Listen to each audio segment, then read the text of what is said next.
गंगाधरंकर ना परा गंगाधर सी से होचंती गंगार धारा सदृश जेमिति गंगा धारा पवित्र कर दिए सेमिति गंगाधर गंगा धारा भली ओडिशा को संपूर्ण भावरे पवित्र कर देइछंती तांको लेखनी माध्यम रे एवं तांकर जीवन बंचिबार कलारे। आपण मानंकु समस्तंकु मोर विनम्र प्रणाम। कनिष्ठ मानंकु अशेष अशेष शुभेच्छा। स्वभाव कवि गंगाधर मेहरंक संपर्क रे जानिबा पाई उत्सुकता समस्तंक मनरे रही थाए किछि ना किछि। अनेक व्यक्ति प्रिय छात्र छात्री माने से माने बेले बेले पचारंती जे गंगाधरंकर दारिद्र्य कण प्रकृत रे सत्य पचारंती से माने जे से वास्तव रे कण नैसर्गिक प्रतिभार अधिकारी थिले।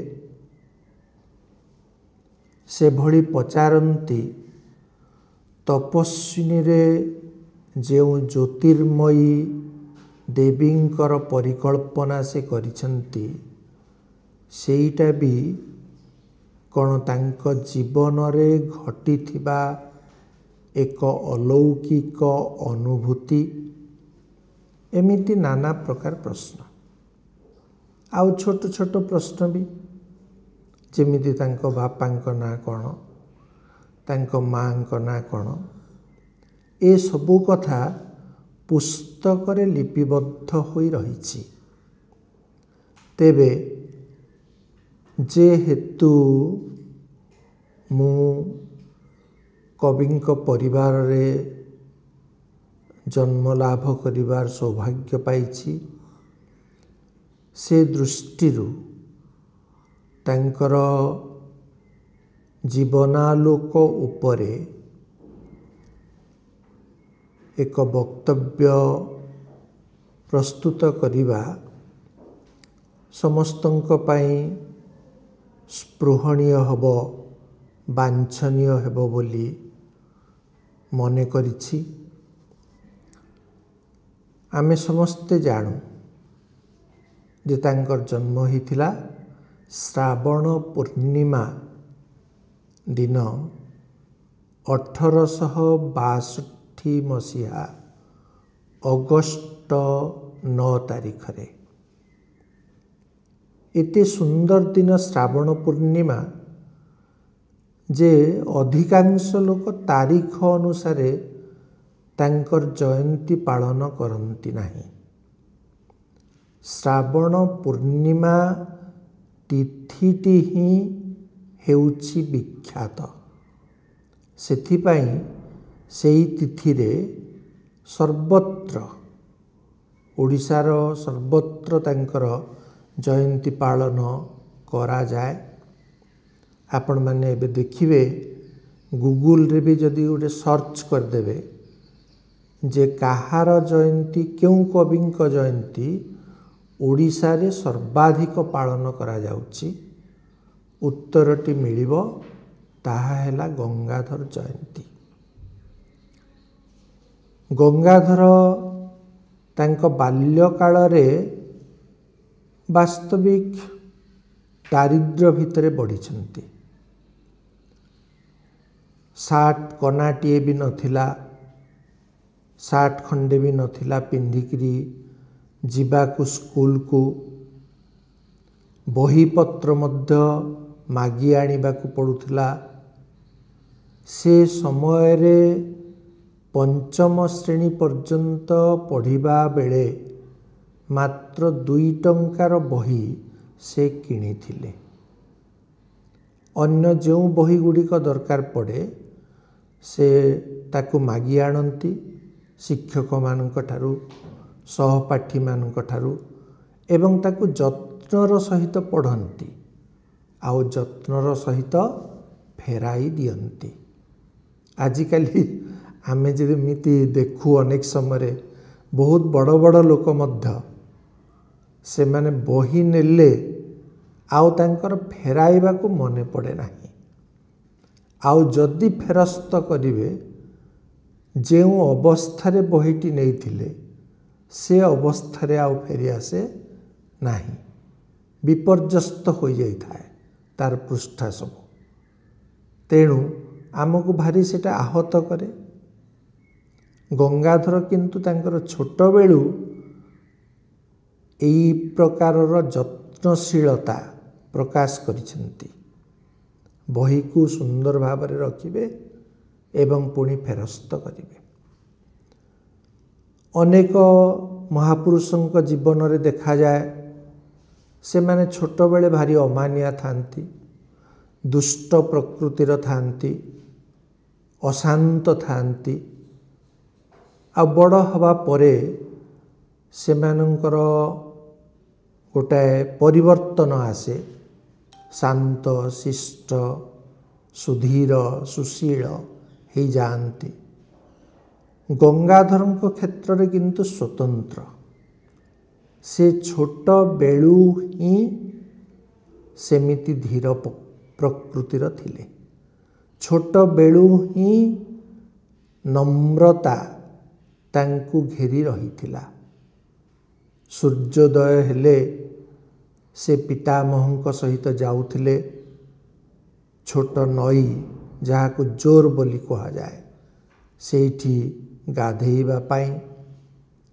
फेरी आसिले तांकर पितृव्य बा काका तांको सहित जाउथिले जगन्नाथ दर्शन करिबा पाई। ए सबु घटना तांको गोटे आध्यात्मिक उपलब्धि देछि। तांको गृह सम्मुखरे मध्य पुराण पाठ हुए, ताहा मध्य से शुणुथिले ध्यानपूर्वक। से समयरु तांको भितरे तपस्विनीर बीज अंकुरित होई सारिथिला। परे सिना आमे देखुचु तपस्विनी काव्य रचित हला, किंतु कविंको अजाणतरे ही तांको चेतनारे सारस्वत से बीज बपन होई सारी थाए। से पंचम श्रेणी पर्यंत पढ़ी पारिले, आउ आगकू जाई पारिले नाही। तार अनेक कारण अच्छी, दारिद्र्य अच्छी। बापा माँ चाहू नथिले संबलपुर जो वर्षा कालर बन्या स्रोत डेई से जानतु परीक्षा देवा पाई। एकमात्र पुत्र से वो अनेक कारण अच्छी। परे पुणी जेते बेले परीक्षा देवा पाई गले सेते बेले भी से सफल होई पारिले नाही। तार भी कारण अच्छी।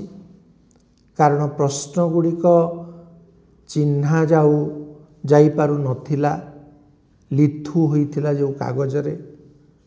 आउ जो माने थिले सेठी निरीक्षक से माने थिले हिंदी भाषा भाषी, से माने ओडिया रे बुझाई देई पारु नथिले। तेणु कविंकर अवस्था ही थिला सेमिति। सेथिपाई देशीय पाठशालार सर्टिफिकेट से पाइथिले।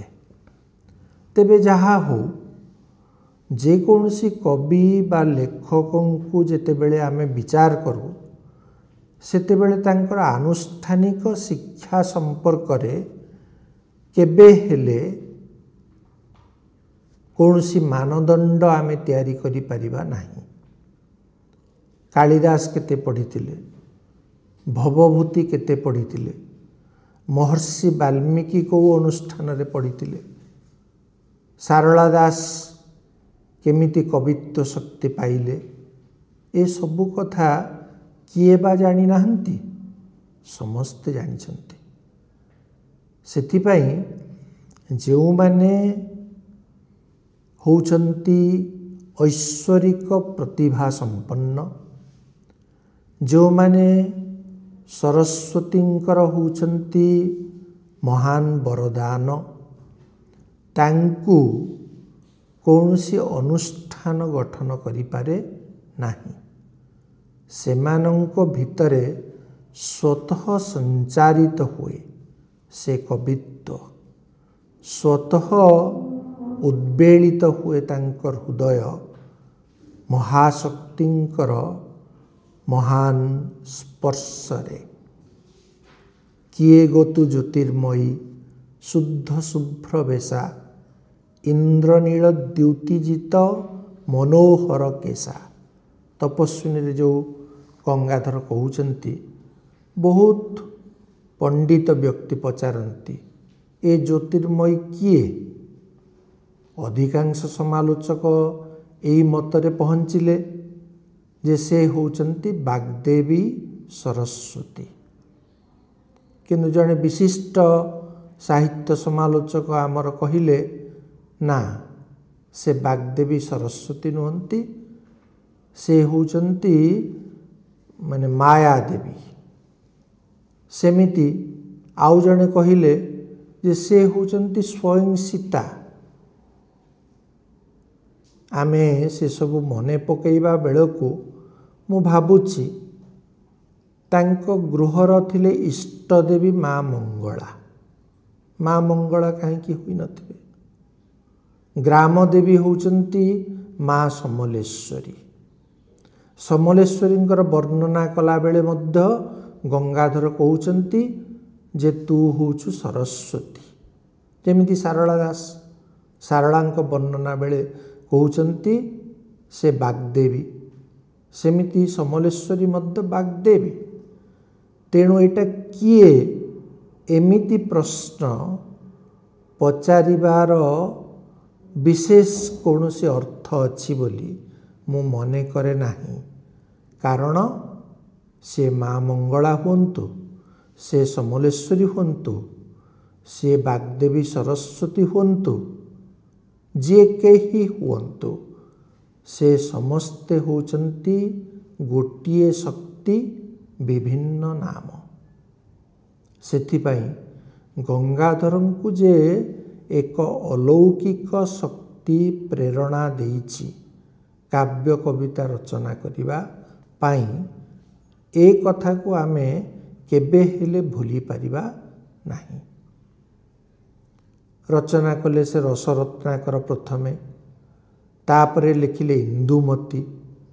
एबे भी मोर मने पड़ुछि इंदुमती बरपाली घरे आमर म्यूजियम रे संरक्षित होई रहिछि एवं जहाँ समालोचक माने एपर्यंत जानती नाही जे कविवर राधानाथ राय निकट को गंगाधर ताहा प्रेरण करथिले, एइटा जानती। किंतु राधानाथ कौन लिखिचंती मंतव्य ताहा भी जानती। कौन ताहले जानती नहीं? जानती नहीं जे तार स्थाने स्थाने राधानाथ चिन्ह दे लेखुचंती धन्य धन्य। पुणी आउ 2 पृष्ठा गल लेखुचंती धन्य धन्य। से समयर माने जुग स्रष्टा जुग प्रवर्तक राधानाथ इंदुमती काव्य पाठ करी कहउचंती धन्य तमे कवि। आउ जेतेबेले प्रथम साक्षात तांकर संबलपुर रे हेइची, एमिति साधारण साक्षात नुहे, कौनसी नाटक पारिबो नाही। जेतेबेले गंगाधर प्रवेश करुचंती राधानाथंक प्रकोष्ठ मध्य को संबलपुर रे जोठी से अवस्थान करथिले, सेतेबेले राधानाथ देखुचंती जेतेबेले गंगाधरंकु अभिभूत हेई पडुचंती एवं एक प्रकार माने दौड़ी जाई तांकु कोलाग्रत करी आलिंगनबद्ध करी कहउचंती इंदुमती प्रणेता गंगाधर कि आपण। ए जो आवेग, ए जो श्रद्धा, ए ममता सहजरे जनक हृदय जन्म निए नाही। राधानाथ परा सेतिपाई गंगाधर को सबुठु बेसी चिठी लिखिले, 48 खंड चिठी लिखिछंती। आउ से चिठी गुड़िक जो सब कथा लिखिछंती से सब पढ़िले जनक हृदय माने एपरी भाବରେ आर्द्र होई उठिबो जहा वर्णनातीत। से लिखुचंती जदि ओडिशा को भल पाइबार अन्य कौनसी कारण नथांता केवल आपणक पाई ही मो ओडिशा को भल पाती। से कहउचंती पुणी जे जो माने अर्थलोभी पदलोभी मनीष सेमानंक चक्षुरे आपण जत्सामान्य होई पारंती, किंतु मो आखिरे आपणकर मूल्य कोहिनूर अपेक्षा अधिक। ए कथा आज पर्यंत को साहित्य साधक आउ जड़े साहित्य साधक को कहिचंती कहले देखिबा। केते लेखक आमर अछंती, शह शह हजार हजार लेखक अछंती, किंतु कौनसी लेखक आउ जड़े लेखक को ए प्रकार वाक्य रे संबोधित करिबा, सम्मानित करिबा, संवर्धित करिबा आमे कोन देखिबा को पाउछु। किभली हृदय थिला तांकर राधानाथंकर। फकीर मोहन सेनापति जेतेबेले उत्कल सम्मेलनी को आसुचंती, गंगाधर बालेश्वर को आसुचंती, बरपाली रु बालेश्वर को से आसुचंती। जो गंगाधर माने दौड़िया खट छड़ा अन्य कौनसी खटरे शोउ नथिले, फकीर मोहन तांको देइचंती पलंक रे शोइबा पाई। केते श्रद्धा तांकर थिला एवं कृष्ण कुमारी समाधि तांको देखाइचंती। तांको सहित अल्प समय हेले मध्य अति आंतरिक भाव विनिमय करिसंती। सेथिपाई बरपाली को फेरीगला परे से कृष्ण कुमारी उपरे कविता लिखिछंती। राधानाथ, फकीर मोहन, मधुसूदन, नंदकिशोर काहा सहित तांकर संपर्क घनिष्ठ नुहे। नंदकिशोर बड़ जेतेबेले थांती संबलपुर रे जिला स्कूल रो प्रधान शिक्षक, सेतेबेले गंगाधर निकट को बारंबार आसंती एवं गंगाधर काव्य कविता कौन नुआ लिखिचंती से पाठ करती आ उत्साह प्रदान करती। थरे कौन हला ना नंदकिशोर सिना आसुथिले, स्वयं गंगाधर जाई पहुँचिले नंदकिशोर घरे। से दिन की संबर्धना देइछंती नंदकिशोर एवं तांकर सहधर्मिणी, से कथा माने आजी पर्यंत आलोचित होइनी। कवि वेणुधर पाड़ी सी माने लेखि जाइछंती गोटे पत्र रे जे नंदकिशोर बड़ एवं तांकर सहधर्मिणी तांकु केमिति स्वागत संबर्धना जणैछंती, निज परिवार भितरे किभली तांकु रखिचंती आनंदरे। आउ जेतिकी समय भी गंगाधर रहिचंती देवता भली किपरि पूजा करिसंती। गंगाधर मेहर सेथिपाई गोटे बड़ कथा होउछि ईश्वर दत्त प्रतिभा बोली आमे जेमिति कहूछु, सेमिति तांको हृदयटी मध्य थिला ईश्वर दत्त। समस्ते तो ईश्वरଙ୍କ संतान,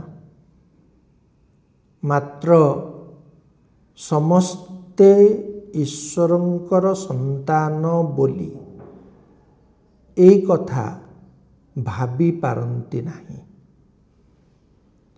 जो माने से संपर्क में सचेतन नुहंती सेमानंक मध्यरे आमे देखी पारुना अनेक समय रे से जो ऐश्वरिक आलोक गंगाधरंक जीवन थिला जेमिति तांको साहित्य सेमिति जीवन एवं साहित्य भितरे कौनसी तफात तांकर नथिला गोटे प्रकार लेखिबा आउ गोटे प्रकार रे बंचिबा एथिपाई से असमर्थ थिले।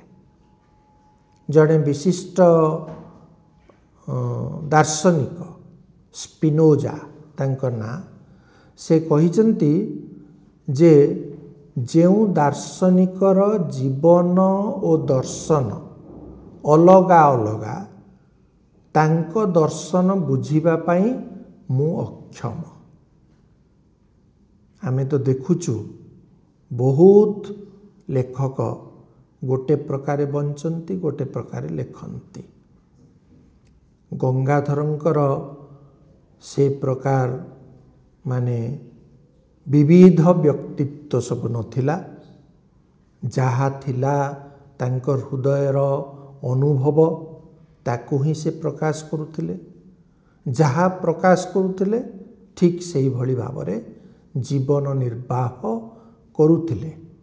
से कहिचंती भी गोटे चिठी रे लिखिचंती तांको कवि बंधु ब्रजमोहन पंडा को जे एठी मोर मान जीवार कौनसी भय नहीं कारण मते जो सम्मान टिकक मिले मु तत्क्षणात ताकू दे दिए तेणु मु अपमानित हबार भय किछि नहीं।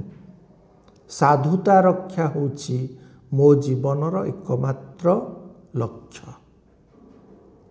तेणु साधु कवि तांको कवितारे सर्वत्र साधुतार जयगान करिसेंती। एपरि जणे कवि जे की चाकरी करुथिले ना मोहरीर चाकरी करुथिले। प्रथमे अमीन थिले तापरे मोहरीर चाकरी कले बरपाली रे चाकरी कले तापरे आसिले विजयपुर को पद्मपुर रे चाकरी कले संबलपुर रे कले शेषकू पद्मपुर अवसर ग्रहण कले जाई न थांते बरपाली को से पद्मपुर राजा एते माने थिले तांको प्रति श्रद्धाशील तांको गोटे गाँव उपहार दे देथिले तेंडा पदर बोली गोटे गाँ तांको नारे पुणी गोटे गाँ को नामित करथिले कविवरपुर बोली।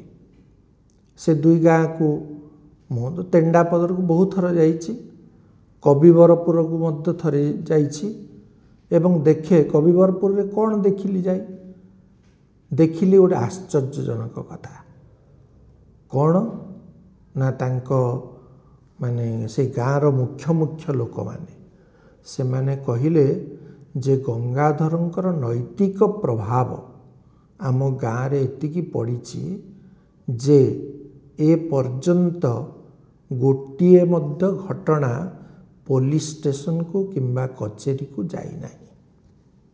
आपण माने देखंतु जे किभली गोटे कविंकर व्यक्तित्वर सूक्ष्म प्रभाव पड़ी थाए एक एक स्थान रे। जेमिति आपण माने जानि नथिबे महात्मा गांधींकर प्रभाव रे गुजरात रो गोटे गाँ से गाँव रे कौनसी घरे ताला दिया जाए नहीं सबू कबाट खोला चोरी हुए नहीं सेठी। आज भी एकविंश शताब्दी रे एमिति गाँ अछि कविवरपुर भली गुजरात रो गाँ भली आमे प्रकृत रे भाबिले विस्मित होई जिबा किंतु से भली जो माने भावरे बंची छंती माने एक एक महत् जीवन बंची छंती सेमानंकु केमिति मरण मिलिछि आपण माने जानंती सब। महात्मा गांधी को गोली चोट खाई प्राणत्याग करने को पड़ा आउ गंगाधर से भी धमक पाइथिले तांकर जमीदार ठारू मु आपण को गोली कर दे पारे धमक देले से सेते बेले गंगाधर उत्तर देले जे ମୋତେ ଆପଣ ଗୁଳି କରି ମାରିପାରନ୍ତି, କିନ୍ତୁ ସେଥିରେ ଆପଣଙ୍କର ଚରିତ୍ର ଯଦି ସଂଶୋଧିତ ହୋଇଯାଏ ତାହେଲେ ମୋ ଜୀବନ ସାର୍ଥକ ହୋଇଯିବ। ଏଭଳି ଉତ୍ତର ଦେଇଥିଲେ। ସେ ସମୟରେ ଅତି ଉଦ୍ଧତ ଥିଲେ ସେ ଯୁବ ଜମିଦାର। ସେ ନିଜେ ଡାକିଥିଲେ ଗଙ୍ଗାଧରଙ୍କୁ, ଆସନ୍ତୁ ଆପଣ ବରପାଲିରେ ରହନ୍ତୁ, ମୋର ପରାମର୍ଶଦାତା ଭାବରେ ରହିବେ। ଅଥଚ ଦୁଷ୍ଟ ପ୍ରକୃତିର ଲୋକଙ୍କ ଦ୍ୱାରା ପ୍ରଭାବିତ ହୋଇ ସେ ଗଙ୍ଗାଧରଙ୍କୁ ଯେଉଁ ଅସତ୍ ଆଚରଣ କଲେ ଏବଂ ସମଗ୍ର ବରପାଲିରେ ଯେଉଁ ଅଶାନ୍ତିକର ବାତାବରଣ ସୃଷ୍ଟି ହେଲା, ଲୋକମାନେ ଆସି ଗଙ୍ଗାଧରଙ୍କର ଆଶ୍ରୟ ଲୋଡ଼ିଲେ। ଗଙ୍ଗାଧର ସେ ସମୟରେ ଗୋଟେ ଅନୁଷ୍ଠାନ ପ୍ରତିଷ୍ଠା କଲେ, ଯେଉଁଟା କୌଣସି କବି ଲେଖକ କରିନାହାନ୍ତି ଜୀବନରେ। ସାଧୁ ସମିତି ଗୋଟେ ଅନୁଷ୍ଠାନ ସେ ଗଠନ କଲେ। ସେ ସାଧୁ ସମିତି ଏମିତି ଲୋକପ୍ରିୟ ହେଲା ଯେ ଜମିଦାରଙ୍କ ପାଇଁ ତାହା ଅସହନୀୟ ହୋଇ ଉଠିଲା। ସାଧୁ ସମିତି ପରେ ପୁଣି ମେହେର ମହାସଭାର ବିରାଟ ଆୟୋଜନ ସେ କରିଥିଲେ। ଏବଂ ତାଙ୍କର ଶେଷ ଲେଖା କ'ଣ ଥିଲା? କେତେ କବିତା ଲେଖିଲେ। ଇନ୍ଦୁମତୀ ତାଙ୍କର ଆଧୁନିକ କାବ୍ୟ, ଉତ୍କଳ ଲକ୍ଷ୍ମୀ ଲେଖିଲେ, କୀଚକବଧ ଲେଖିଲେ, ଲେଖିଲେ ଅଯୋଧ୍ୟା ଦୃଶ୍ୟ, ବଳରାମ ଦେବ, ପ୍ରଣୟବଲ୍ଲରୀ, ପଦ୍ମିନୀ, କେତେ କାବ୍ୟ କବିତା ଲେଖିଲେ। ଶେଷ ବେଳକୁ କ'ଣ ଲେଖିଲେ? 1924 ମସିହା ଏପ୍ରିଲ 4 ତାରିଖ ଚୈତ୍ର ଅମାବାସ୍ୟା ତିଥିରେ ସେ ଚିରଦିନ ପାଇଁ ଆଖି ବୁଜିଦେଲେ। କିନ୍ତୁ ତା ପୂର୍ବରୁ ଲେଖିଲେ କ'ଣ? ଲେଖିଲେ ବ୍ରିଟିଶ ସରକାର ବିରୁଦ୍ଧରେ ଭାରତୀ ଭାବନା। କମ୍ ଚମତ୍କାର କଥା ନୁହେଁ। ସେ ସମୟରେ ତାଙ୍କର ବୟସ ଯେତିକି ହେଇଥିଲା, ମହାତ୍ମା ଗାନ୍ଧୀଙ୍କର ଯେଉଁ ଅଗ୍ନିଶିଖା, ମହାତ୍ମା ଗାନ୍ଧୀଙ୍କର ଚେତନାର ଯେଉଁ ଅଗ୍ନିଶିଖା, ଶାନ୍ତି ଶିଖା କହିଲେ ଆହୁରି ସୁନ୍ଦର ହୁଅନ୍ତା, ତାହା ଗଙ୍ଗାଧରଙ୍କୁ ଭାବାବିଷ୍ଟ କରିଥିଲା। ସେ ଲେଖିଲେ ସେଥିପାଇଁ ଭାରତୀ ଭାବନା। ତା ଦୁଇଟା ଅର୍ଥରେ ବ୍ୟବହାର କରାଯାଇଛି, କିନ୍ତୁ ବର୍ତ୍ତମାନ ଯୁଗରେ ଆମେ ତାକୁ ଦୁଇଟି ଅର୍ଥରେ କଦାପି ପଢ଼ିବାର ଆବଶ୍ୟକତା ନାହିଁ। ଗୋଟିଏ ଅର୍ଥ ହିଁ ଯଥେଷ୍ଟ। ଭାରତୀ ଭାବନା ପରେ ସେ ଆଉ କିଛି ଲେଖି ନାହାନ୍ତି। ସେ ସମାଜ ସେବାରେ ନିଜକୁ ସମ୍ପୂର୍ଣ୍ଣ ସମର୍ପିତ କରିଦେଲେ। ତେଣୁ ଗୋଟିଏ ପାଖରେ ସାହିତ୍ୟ ସାଧନା, ଆଉ ଗୋଟିଏ ପାଖରେ ଜୀବନକୁ ସମ୍ପୂର୍ଣ୍ଣ ଭାବରେ ସମାଜ ପାଇଁ ଉତ୍ସର୍ଗୀକୃତ କରିଦେବା। ଏପରି ଜଣେ ଚରିତ୍ର, ଏପରି ଜଣେ ମହାନ ବ୍ୟକ୍ତିତ୍ୱ କେବଳ ଓଡ଼ିଶାରେ ନୁହେଁ, ଭାରତବର୍ଷରେ ବି ନୁହେଁ, କେବଳ ସମଗ୍ର ପୃଥିବୀରେ ବାସ୍ତବିକ ବିରଳ। ମୁଁ ତାଙ୍କ ପରିବାରରେ ଜନ୍ମ ହୋଇଛି ବୋଲି ଏ କଥା କହୁଛି, କେହି ଯେପରି ନ ଭାବନ୍ତି ସେପରି। ବହୁତ ଲୋକଙ୍କ ସହିତ ମୁଁ କଥା ହେଇଛି, ଯେଉଁମାନେ ଇଂରାଜୀ କାବ୍ୟ କବିତା ପଢ଼ି ମୁଗ୍ଧ ହେଇଛନ୍ତି, ବିଶ୍ୱର ମହାନ ସାହିତ୍ୟିକମାନଙ୍କର ଅବଦାନ ବିଷୟରେ ଯେଉଁମାନେ ଜାଣନ୍ତି, ବହୁତ ଶିକ୍ଷିତ, ବହୁତ ପଣ୍ଡିତ ବ୍ୟକ୍ତି, ବିଦ୍ୱାନ ମଣ୍ଡଳୀ, ସେମାନେ କହିଛନ୍ତି ଯେ ଗଙ୍ଗାଧରଙ୍କ ସାହିତ୍ୟରେ ଯେଭଳି ଅଛି ପ୍ରକୃତିର ସମ୍ବେଦନଶୀଳତା, ଆଉ କେଉଁଠି ପୃଥିବୀର କୌଣସି ସାହିତ୍ୟରେ ସେ କଥା ବାସ୍ତବିକ ନାହିଁ। ତାଙ୍କ କବିତାରେ ଅଛି ଯେଉଁ ଭକ୍ତି, ବିଶ୍ୱଜୀବନ ହେ ତୁମ୍ଭଙ୍କୁ କରୁଣା ସିନ୍ଧୁ, ବୋଲିବାକୁ ମନ ବଳୁ ନାହିଁ ଯେଣୁ ସିନ୍ଧୁ ତବ କୃପା ବିନ୍ଦୁ। ଏଇ ଯେଉଁ କଥା କହୁଛନ୍ତି କବି, କୌଣସି ଜାଗାରେ ନାହିଁ। ସନ୍ଥ ବିନୋବା ସେଥିପାଇଁ କହିଲେ ଯେ ଖାଲି ଭକ୍ତି କବିତା ଯଦି ଲେଖିଥାନ୍ତେ ଗଙ୍ଗାଧର, ତାହେଲେ ମଧ୍ୟ ସେ ସର୍ବପୂଜ୍ୟ ହୋଇ ରହିଥାନ୍ତେ। ଏବଂ ଏ ଭକ୍ତି କବିତା ଭାରତବର୍ଷର କୋଣ ଅନୁକୋଣରେ ଲେଖା ହେବା ଆବଶ୍ୟକ। ସନ୍ଥ ବିନୋବା କହୁଛନ୍ତି। ଏବଂ ସନ୍ଥ ବିନୋବା ଓଡ଼ିଆ ଶିଖିଥିଲେ। ସେ ଓଡ଼ିଆରେ ଭକ୍ତି କବିତା ଆବୃତ୍ତି କରୁଥିଲେ।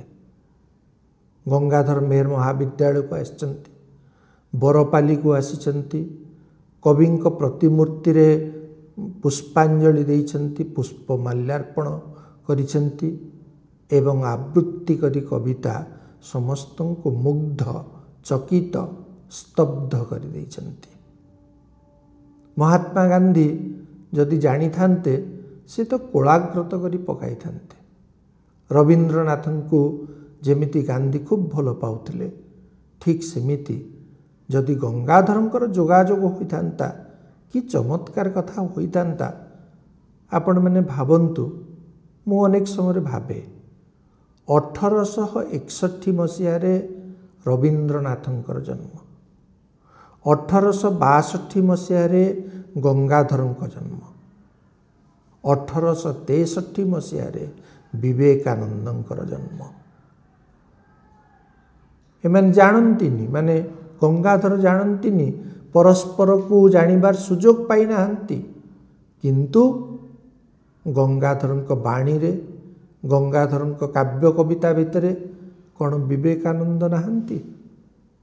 ରବୀନ୍ଦ୍ରନାଥଙ୍କର ସଙ୍ଗୀତ କ'ଣ ଗଙ୍ଗାଧରଙ୍କ ହୃଦୟରେ ଝଙ୍କୃତ ହୋଇ ଉଠି ନାହିଁ? ଗଙ୍ଗାଧରଙ୍କ ହୃଦୟର ବୀଣାତାର କ'ଣ ନିକୋଣିତ ହୋଇନାହିଁ ରବୀନ୍ଦ୍ରନାଥଙ୍କ ଅନ୍ତଃସ୍ଥଳରେ? ସବୁ ହେଇଛି। ସମସ୍ତେ ସମାନ। ସେ ଆଇନଷ୍ଟାଇନ୍ ବି, ବୈଜ୍ଞାନିକ ହେଲେ ବି, କି ସୁନ୍ଦର ସେ ମାନେ ବାଦନ କରୁଥିଲେ, ତାଙ୍କର ଯେଉଁ ବୀଣା ବାଦନ କରୁଥିଲେ। ଆଇନଷ୍ଟାଇନ୍ ଭଳି ପ୍ରତିଭା, ଆଇନଷ୍ଟାଇନ୍ ହୁଅନ୍ତୁ, ସିଏ ରବୀନ୍ଦ୍ରନାଥ ହୁଅନ୍ତୁ, ବିବେକାନନ୍ଦ ହୁଅନ୍ତୁ, ରାମକୃଷ୍ଣ ପରମହଂସ ହୁଅନ୍ତୁ, ରୋମାରୋଲା ହୁଅନ୍ତୁ, ବିଶ୍ୱର ଯେଉଁମାନେ ମହାନ ଆତ୍ମା, ସେମାନେ ହେଉଛନ୍ତି ଏକାପରି। ସେମାନଙ୍କ ହୃଦୟ ହେଉଛି ପ୍ରକୃତରେ ସମାନ, ଖାଲି ନାଁ ଭିନ୍ନ ଭିନ୍ନ। କିଏ କାହାକୁ ଜାଣିଛନ୍ତି, ଜାଣିପାରି ନାହାନ୍ତି, ତାହା ଅଲଗା କଥା। କିନ୍ତୁ ଆମେ ତ ସମସ୍ତଙ୍କୁ ଜାଣିବାର ସୁଯୋଗ ପାଇଛୁ ନା। ତେଣୁ ଆମେ ସେ ସମସ୍ତଙ୍କୁ ଗୋଟିଏ ସୂତ୍ରରେ ଯଦି ବାନ୍ଧି ଧରିବା, ତେବେ ଆମେ ଅନୁଭବ କରିବା ଯେ ପ୍ରକୃତରେ ସମଗ୍ର ଭାରତବର୍ଷ, ସମଗ୍ର ପୃଥିବୀ ହେଉଛି ଏକ ପରିବାର। ଏବେ ସିନା ଗ୍ଲୋବାଲ ଭିଲେଜର କଥା ଉଠୁଛି। ଗଙ୍ଗାଧର ସେଦିନ କହିଥିଲେ ଯେ ଏ ଯେଉଁ ମାତୃଭୂମି ମାତୃଭାଷାରେ ମମତା, ଯା ହୃଦେ ଜନମି ନାହିଁ, ତାକୁ ଯଦି ଜ୍ଞାନୀ ଗଣରେ ଗଣିବା, ଅଜ୍ଞାନ ରହିବେ କାହିଁ। ଏ କବିତାଟି ଯେଉଁଠି ଅଛି ମାତୃଭୂମିର, ସେଇଠି ସେ ପରିକଳ୍ପନା କରିଛନ୍ତି ବିଶ୍ୱ ପରିବାରର। ସେ କହୁଛନ୍ତି ଯେ ଯିଏ ଜାଣିବେ ଯେ ସମଗ୍ର ବିଶ୍ୱ ହେଉଛି ଈଶ୍ୱରଙ୍କର ଗୃହ, ସେ ସମଗ୍ର ପୃଥିବୀବାସୀଙ୍କୁ ନିଜର ସହୋଦର ବୋଲି ଜ୍ଞାନ କରିବେ। ଆଉ ଗୋଟିଏ ତାଙ୍କର କବିତା ଅଛି ଈଶ୍ୱର ଦ୍ରୋହୀ। ସେ କହୁଛନ୍ତି ଯିଏ ଏ ଦେଶ ସେ ଦେଶ, ଏ ପ୍ରଦେଶ ସେ ପ୍ରଦେଶ, ଏ ଅଞ୍ଚଳ ସେ ଅଞ୍ଚଳ ମଧ୍ୟରେ ପାର୍ଥକ୍ୟ ସୃଷ୍ଟି କରନ୍ତି, ଯେଉଁମାନେ ଘୃଣାର ବୀଜ ବୁଣନ୍ତି, ସେମାନେ ହେଉଛନ୍ତି ଈଶ୍ୱର ଦ୍ରୋହୀ। ଗଙ୍ଗାଧର ଆସିଥିଲେ ପ୍ରେମର ବିହନ ବୁଣିବା ପାଇଁ, ପ୍ରେମର ଫୁଲ ଫୁଟାଇବା ପାଇଁ, ମାନବିକତାର ଜୟଗାନ କରିବା ପାଇଁ। ତେଣୁ ସେଭଳି ଜଣେ କବିଙ୍କର ସାହିତ୍ୟ ଜୀବନ ସମ୍ପର୍କରେ ଆମେ ଯେତେ ଚର୍ଚ୍ଚା କରିବା, ତାହା କମ୍ ବୋଲି ଆମକୁ ମନେ ହେବ। ସେଥିପାଇଁ ତ ବର୍ଷ ବର୍ଷ ଧରି ଚର୍ଚ୍ଚା ଚାଲିଛି, ବର୍ଷ ବର୍ଷ ଧରି ସେ ବିଷୟରେ ଆଲୋଚନା ହେଉଛି। କିନ୍ତୁ ରବୀନ୍ଦ୍ରନାଥ ଯେମିତି କହିଛନ୍ତି, ଶେଷ ହଇଲ ନା ଶେଷ, ସେମିତି ଶେଷ ହୋଇନି। ଅସରନ୍ତି ଅସରନ୍ତି ସେ ଭଣ୍ଡାର। ଗଙ୍ଗାଧର ଆଖି ବୁଜିଦେଲେ ଚୈତ୍ର ଅମାବାସ୍ୟା ଦିନ ଠିକ୍, କିନ୍ତୁ ଆମ ସମସ୍ତଙ୍କର ଆଖି ଖୋଲିଦେବା ପାଇଁ ସେ ଆସିଥିଲେ। ତେଣୁ ଆମେ ସମସ୍ତେ ତାଙ୍କଠୁ ଯେଉଁ ଦିବ୍ୟ ଦୃଷ୍ଟି ପାଇଛୁ କିଞ୍ଚିତ୍, ସେ ଆଖିରେ ଅନ୍ତତଃ ଦେଖିବା ତାଙ୍କୁ, ଦେଖିବା ଦେଶକୁ, ଦେଖିବା ଆମ ରାଜ୍ୟକୁ, ଦେଖିବା ସମଗ୍ର ପୃଥିବୀକୁ, ମଣିଷ ଜାତିକୁ। ତାହେଲେ ନିଶ୍ଚିତ ଭାବରେ ଅନୁରାଗର ବର୍ଷା ହେବ, ଅନୁରାଗର ଫୁଲ ଫୁଟିବ। ତାହେଲେ ଅସୁମାରୀ ଶୁଭେଚ୍ଛାର ଉତ୍ତାଳ ସମୁଦ୍ର ନିଶ୍ଚିତ ଭାବରେ ବହିବ। ତେଣୁ ଗଙ୍ଗାଧରଙ୍କର ନାଁ ପରା ଗଙ୍ଗାଧର। ସିଏ ସେଥିପାଇଁ ହେଉଛନ୍ତି ଗଙ୍ଗାର ଧାରା ସଦୃଶ। ଯେମିତି ଗଙ୍ଗା ଧାରା ପବିତ୍ର କରିଦିଏ, ସେମିତି ଗଙ୍ଗାଧର ଗଙ୍ଗା ଧାରା ଭଳି ଓଡ଼ିଶାକୁ ସମ୍ପୂର୍ଣ୍ଣ ଭାବରେ ପବିତ୍ର କରିଦେଇଛନ୍ତି ତାଙ୍କ ଲେଖନୀ ମାଧ୍ୟମରେ ଏବଂ ତାଙ୍କର ଜୀବନ ବଞ୍ଚିବାର କଳାରେ। ଆଜି ଏତିକିରେ ଆମେ ରହିବା ପାଇଁ ତ ଇଚ୍ଛା ହୁଏ ନାହିଁ, କିନ୍ତୁ ନ ରହିବା କିପରି? କିନ୍ତୁ ମୁଁ ସବୁବେଳେ କହେ ଯେ ଆମେ ରହିବା କେମିତି? ମୁଁ ପଚାରେ ଯେଉଁଠି ହେଲେ, ରହିବା ମାନେ କ'ଣ? ପରସ୍ପରର ହୃଦୟରେ ରହିବା। ତେଣୁ ଆପଣମାନଙ୍କୁ ସମସ୍ତଙ୍କୁ ନମସ୍କାର। ସମସ୍ତଙ୍କ ଭିତରେ ମୁଁ ରହିଲି, ଆପଣମାନେ ସମସ୍ତେ ମୋ ଭିତରେ ରହିଲେ।